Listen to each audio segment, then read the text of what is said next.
The title says it all. If you want to do something creative, that's really the fact of the matter. If you are watching me on a phone or a tablet, you have what you need to make a video, to make whatever it is you want. That way, movie, whatever it is, you got it. Honestly, there's free editing programs all over the place for whatever it is that you're using. If you want to do art, want to do drawing, stuff like that, pencil and paper, yeah, sure. But if you have a phone or tablet, you can just get an app and start sketching and stuff that way. That is a possibility. You want to start doing animation, there's a free one to be able to do animations. You want to do stop motion, you can do stop motion. You already got everything you need, right? You don't need a bunch of fancy equipment or anything else. You don't need a bunch of lights like people say.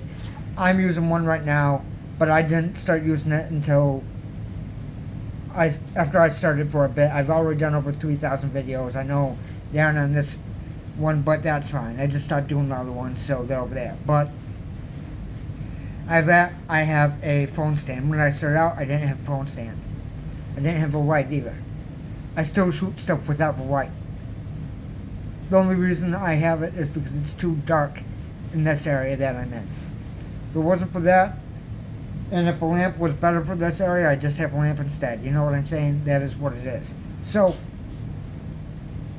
but cheap pan light, but you don't even need that.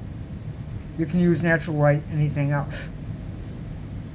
So, you really don't need anything. You don't need experience, because you get that by doing stuff.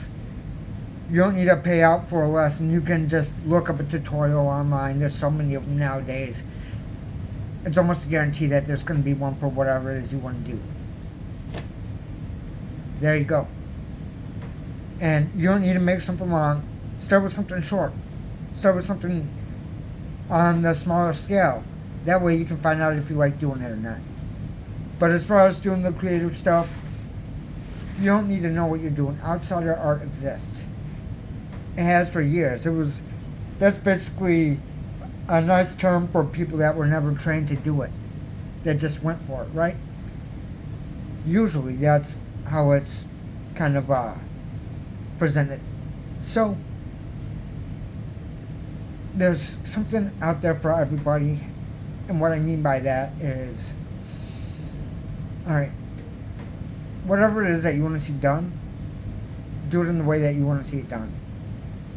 Because there's one other person on the face of this planet that's going to like what you like.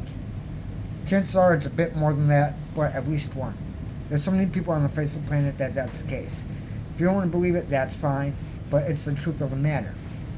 And honestly, if you're worried about what if I do something that sticks out, that's good, alright? That means it's not run-of-the-mill. If it's really good or really bad, it's going to stick out. At least it's going to stick with somebody. On the good end, awesome. On the bad end, guess what? You might inspire somebody else to give it a shot. They might make something as bad as yours, worse, or better. But, you know what? That just is what it is. You don't have to make good stuff all the time. And if you're trying to make some masterpiece, some great American novel, or whatever country you're from, cool. More power to you. But chances are that's never going to happen. So, if that's the reason you're doing it, then it's just going to be a hard go for you. But if you're just making something to make something, to give it a go, or because you feel like you need to, then go for it, because at least you have a reason to be doing what you're doing. But even if you don't, you can still give it a shot. You're the only one stopping yourself.